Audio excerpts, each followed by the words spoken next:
The elevator doors opened with a soft, almost reverent chime, and Emily Carter stepped into the hushed, polished lobby of LuminaTech Solutions. The air, cool and faintly metallic, smelled of expensive cleaning agents and ambition. LuminaTech, a titan in the AI and robotics sector, was a world away from the dusty fields of her family's struggling dairy farm in rural Vermont.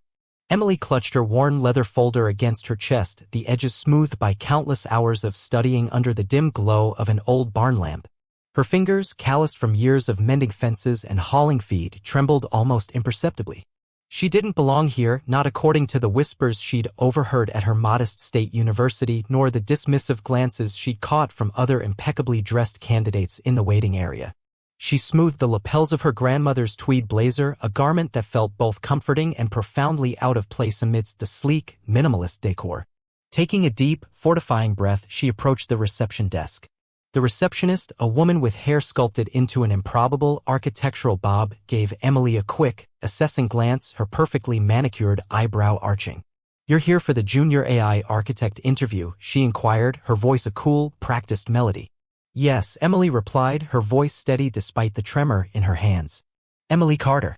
The receptionist paused for a fractional second, a flicker of something unreadable in her eyes, before gesturing with a slender hand. "Top floor, Mr. Vance will see you shortly." As Emily rode the glass elevator upward, the city skyline unfurling beneath her like a glittering, indifferent tapestry, she caught a glimpse of her reflection in the polished glass. Simple ponytail, no makeup, a faint smudge of grease near her thumb from a morning spent coaxing life back into an ailing feed mixer. But beneath the surface, a quiet fire burned in her eyes, a reflection of the unwavering spirit her father had instilled in her. She thought of him, back home in the biting Vermont cold, meticulously repairing the ancient tractor before dawn, his hands gnarled but endlessly capable. His voice, a low rumble of wisdom, echoed in her mind, "Don't let where you come from decide where you're going, Em. True grit ain't measured by how clean your hands are." The elevator doors glided open on the executive floor, revealing a vast, sun-drenched suite. Floor-to-ceiling windows offered a dizzying panorama of the urban sprawl, and abstract art pieces, each seemingly costing more than her entire farm, adorned the pristine walls. Emily was led into a cavernous boardroom dominated by a monolithic black table that gleamed under recessed lights. The air in the room was thick with unspoken expectations and almost palpable sense of judgment. At the far end of the table, bathed in the cool light filtering through the panoramic windows, sat Julian Vance. He was 38, the self-made billionaire CEO who had transformed LuminaTech from a scrappy startup into a global powerhouse. His sharp, angular features and tailored suit exuded an aura of relentless efficiency, and he was known for his visionary brilliance as much as for his complete lack of patience for anything less than perfection. Julian didn't bother to look up when Emily walked in.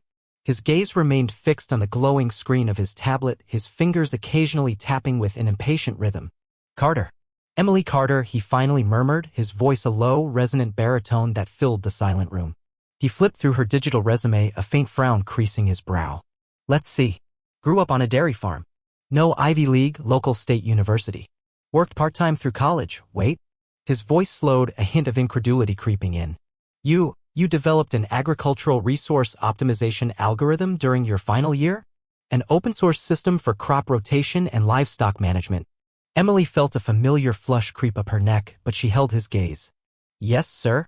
It helped local farmers in the valley predict optimal planting times, manage feed distribution, and even detect early signs of blight or illness in livestock based on environmental data. I used available open-source libraries and developed the predictive models myself." Julian chuckled, a short, sharp sound devoid of humor. He glanced at his chief HR officer, a woman named Ms. Albright, with a thinly veiled smirk. "So, you built a glorified farm management app and you believe that qualifies you for AI architecture at LuminaTech? Where we're designing neural networks for quantum computing and advanced robotics." Emily's face tightened, but her voice remained steady, infused with the quiet conviction of someone who had faced skepticism her entire life. "Yes, sir.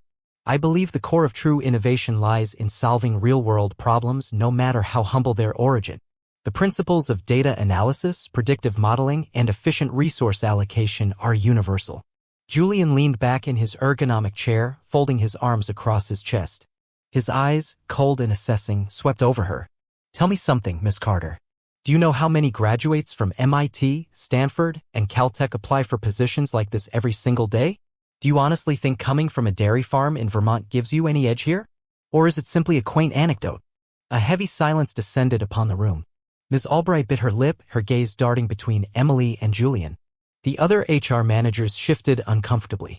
Julian's tone wasn't angry, it was far worse. It was utterly dismissive, as if she were an amusing curiosity rather than a serious candidate. I think where I come from taught me to work without excuses, sir, Emily replied, her voice soft but imbued with an unyielding steel. I learned to repair old milking machines using scrap parts and ingenuity when a new one was too expensive.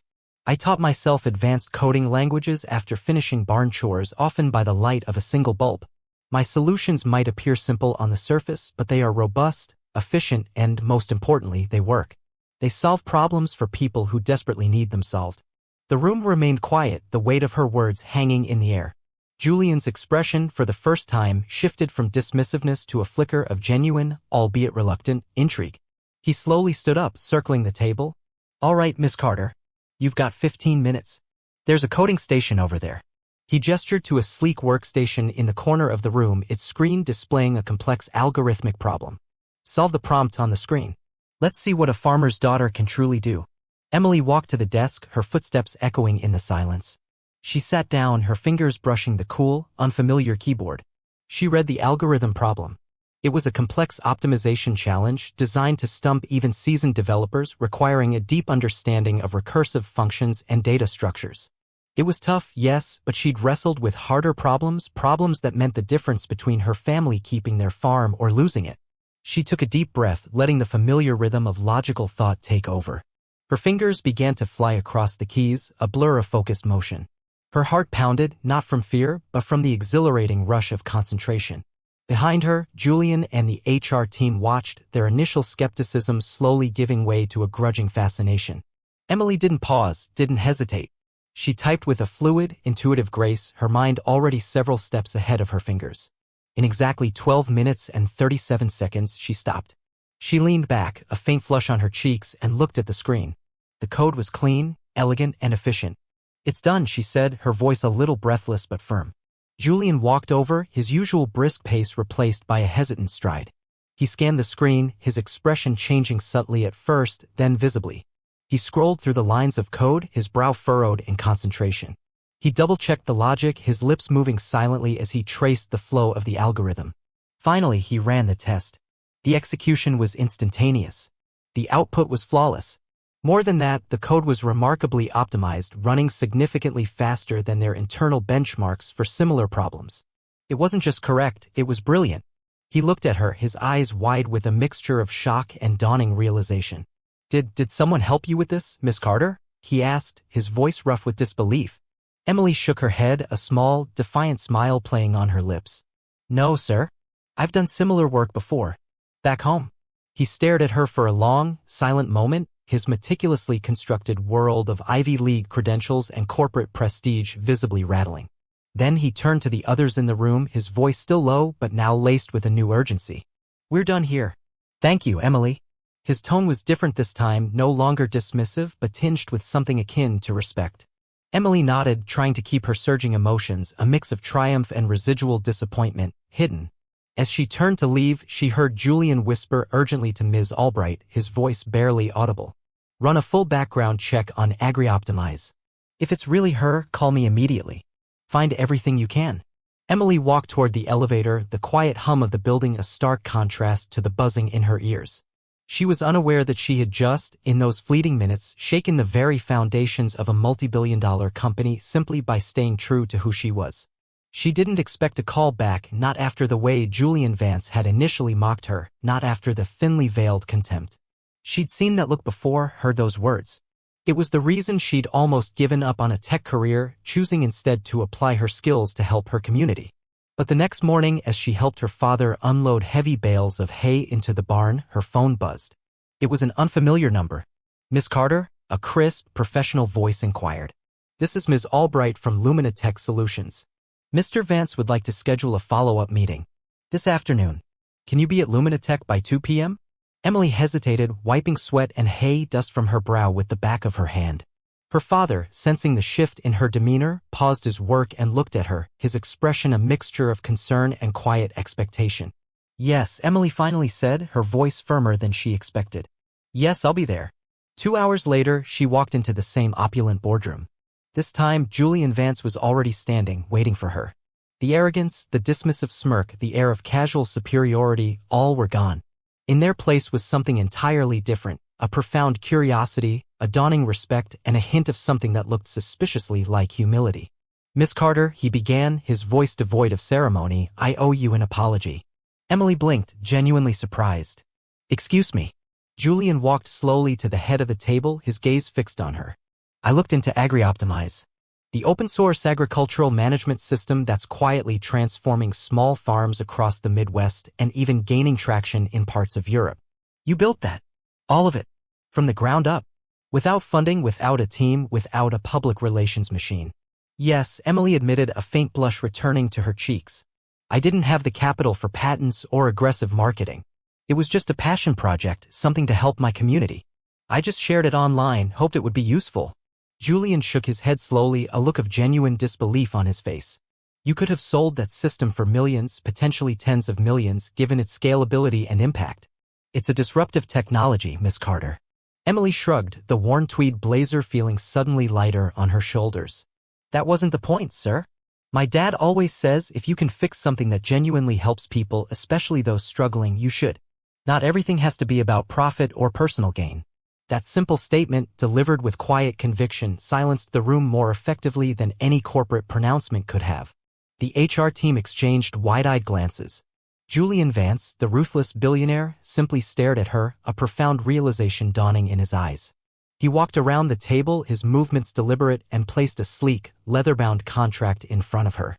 What if I told you, he said, his voice softer than she had ever heard it, that I want you to lead a new division at LuminaTech. One focused entirely on practical innovation. Sustainable tech, smart farming tools, scalable AI solutions built by someone who understands real-world problems from the ground up. Not just for agriculture, but for underserved communities globally. Emily stared at him, then at the contract. Her mind reeled. You want me to lead a team? I thought I was being considered for a junior developer role, maybe a senior one at best. You were, he admitted, a wry smile finally touching his lips. But you don't belong behind someone else's keyboard, Miss Carter. You belong at the head of the table. You belong at the helm of something revolutionary. She looked at the contract, its terms astonishingly generous, but more than that, she looked at his face. This wasn't a stunt. This wasn't a PR move. Julian Vance was genuinely, profoundly impressed and perhaps a little humbled. But why me? She asked, her voice barely a whisper. You have hundreds of developers, engineers with better degrees, more prestigious backgrounds. True, he conceded, leaning against the table, his gaze steady. But none of them coded a precision farming platform using broken laptops and free, open-source code in the middle of a barn. None of them built something that genuinely changed lives without expecting a single cent in return. And he paused, his eyes holding hers. None of them ever made me feel quite so ashamed of how I judged someone based on their perceived background. He paused again, then added, a hint of genuine warmth in his tone. Besides, I need someone around here to remind me that real intelligence doesn't always wear a bespoke suit. Sometimes it wears mud-stained boots. Emily smiled, a genuine, radiant smile that transformed her face. She folded her hands on the polished table. One condition, Mr. Vance. Julian raised an eyebrow, a flicker of his old, challenging self returning, but it was playful now. Name it. I want to establish a robust internship program, she said, her voice gaining strength, specifically for students from rural colleges, from vocational schools, from backgrounds that wouldn't normally get a shot at a place like LuminaTech. Kids who have grit, who know how to solve problems with limited resources, but just need an opportunity. He nodded slowly, a thoughtful expression on his face. Done. Consider it part of your division's mandate. Weeks passed, then months. News spread across tech blogs and financial news outlets like wildfire. Farmgirl leads rural tech revolution at LuminaTech Solutions. Billionaire CEO humbled by Vermont ingenuity. Investors were intrigued. The media couldn't stop talking about the farmer's daughter who had not only held her own against a tech titan but had fundamentally shifted his company's trajectory. Emily didn't care about the attention. What mattered was seeing her ideas and the ideas of her newly assembled, diverse team come to life. Affordable, modular tools for small-scale farmers, weather-adaptive irrigation systems that conserved water, AI-powered drone systems for early crop health monitoring, even accessible tech education programs for rural schools. Her division, Horizon Innovations, became LuminaTech's fastest-growing and most talked-about arm. One evening, as Emily walked past Julian Vance's office, the door ajar, he called her in. He was leaning back in his chair, a satisfied smile on his face, gesturing toward a glowing investor chart on his enormous monitor. "You're making me look exceptionally good, Carter," he said, the smile broadening. "Our stock has climbed 15% in the last quarter, almost entirely due to Horizon Innovations. And our public image has never been better." She laughed, a genuine, warm sound. "Then I'd say we make a good team, Mr. Vance." He paused, his gaze meeting hers. The comfortable silence between them was a stark contrast to the strained tension of their first meeting. "No hard feelings about how I treated you at first?" Emily met his eyes, a depth of understanding passing between them. "You judged me, yes," she acknowledged softly. "But you also listened. And you had the courage to admit you were wrong. That, Mr. Vance, matters more than any initial misjudgment." There was a long, comfortable silence, filled only by the distant hum of the city and the quiet whir of computers. "You know," Julian said, his voice reflective, "this company, it needed a bit of dirt under its nails. It was becoming too sterile, too detached from the real world." "And maybe," she replied, her smile soft, "you needed to be reminded what real grit looks like.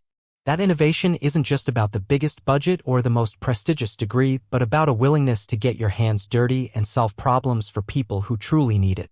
Months later, Emily stood on a brightly lit stage at the Global Tech Innovators Conference, a massive event attended by corporate leaders, journalists, and thousands of aspiring tech professionals. Behind her sat the top executives of LuminaTech, including Julian Vance, his expression one of quiet pride. She looked out at the vast crowd, her gaze sweeping over the faces, some familiar, many new. She even spotted a few young students from rural colleges, their faces alight with hope, sitting in the front rows, students from her own internship program. Her voice, amplified by the state-of-the-art sound system, was steady and clear, carrying the weight of her journey and her vision. "I was told once," she began, her eyes twinkling slightly as they met Julian's in the wings, "that barnyard grit doesn't belong in boardrooms. That practical experience from a forgotten corner of the world holds no value in the gleaming towers of innovation." A ripple of knowing laughter spread through the audience. "But I believe, with every fiber of my being, that brilliance can come from anywhere. True ingenuity often blossoms where resources are scarce, and necessity is the mother of invention. It comes from the heart, from humility, and from an unstoppable resilience. All it takes is for someone brave enough to see it." The crowd erupted in a thunderous wave of applause, a standing ovation that seemed to shake the very foundations of the convention center. In the front row, Julian Vance smiled, not because he had discovered her, but because Emily Carter, once mocked as a mere farmer's daughter, had proven herself in a way no one else could. She was now a leader, a visionary, and a living symbol of everything the tech world had forgotten and everything it desperately needed to remember.